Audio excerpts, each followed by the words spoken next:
स्मिता राणी ma'am नमस्कार। नमस्कार। SN eco resort रे आपण को स्वागत। आपणकर जो काली रिंग सेरेमनी थिला अराउंड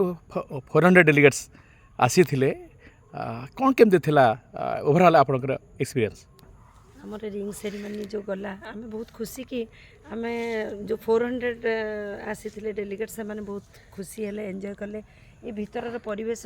माने एते सुंदर होईची माने देखिला भलिया प्रकृति रही आमे तो ये पाखर किंतु आमे रहिला परे काली राति रे हमको लागिला कि ओके सुंदर लागुची। एठिकार परिवेश बहुत सुंदर आ मध्ये अरेंजमेंट बढ़िया खाइबा एते बढ़िया कहबार नहीं। आमे 400 लोक पई चिंता रे थिलु कि केमती एक्चुअली हबो कोन हबो केमती माने एते लोकन पई अरेंजमेंट ओ कि बढ़िया थिला खाइबा बढ़िया। एठी मध्ये एते सुंदर भाव रे हमर फास्ट टाइम रिंग सेरेमनी जो आम कलु फास्ट टाइम आमको लगिला कि माने एते अरेंजमेंट ये आम डंगारे आसिले पुओ बहु आपर ये आसिक बहुत माने मझे रहिले ये प्रपोज कले पुओ झील भितर जो माने जो सुंदर भाव में ये अरेंजमेंट करते एठिकार अरेंजमेंट भी बढ़िया लगिला। आमे भाभी नथिलु जे भितर एते सुंदर आम मानक पई सुविधा थिबो एते सुंदर माने आयोजन थिबो आ आमे एते खुशी हेई पारिबु। आमे जते जण आसीथिले समस्ते बहुत खुशी हेले। ढेंकानाल ले मते लागुची एही टाइप रो जो रिंग सेरेमनी फर्स्ट टाइम हेला ढेंकानाल ले आ इको रिसोर्ट बहुत खुशी देइची समस्त को। आमे चाहूँ एठी समस्ते आसंतु आ देखंतु बहुत जिनस एंजॉय कला भलिया हेची। आ एठी मध्यम हमर शिवंकर जो येटा करिसंती सेटा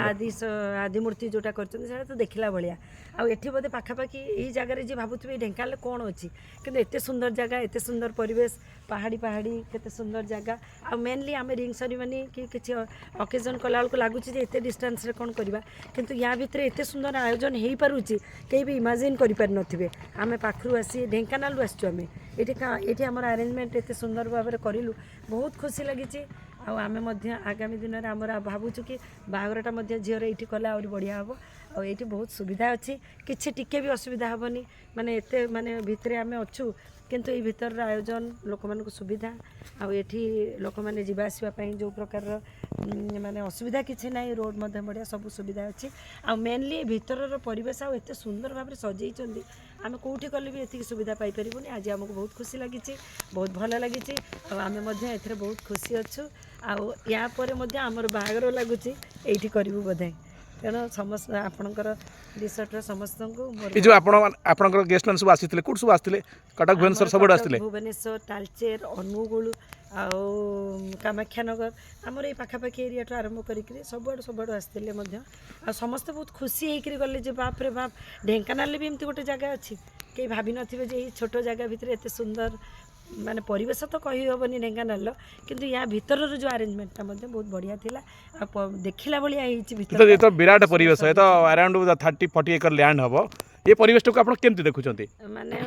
लैंड तो बहुत बड़ अच्छी किंतु ता भितर जो प्रकार फैसिलिटी अछि एमिनिटीज अछि आज्ञा आ देखिला भलिया अछि माने वाटर पार्क अछि चिल्ड्रन पार्क अछि योगा सेंटर अछि मंदिर अछि सब एको केमती दृष्टि आपण देखुचंती से सब जिनसटा को भी मध्य मेंटेन भी बहुत भल रे करिसंती आ लागिबनी जे भीतर एते क्लीन आ एते बढ़िया अछि आ जे भी आसीबे 100% खुशी हेकि जिवे आ हमें मध्य बहुत खुशी हेकि जाउछु फर्दर आम ये पुणी थे आसिक पुणी थे नुआ प्रोग्राम आम झीर करी बोली आसबू ये आम चाहूँ your overall experience is good very good very good okay okay thank you ma'am welcome okay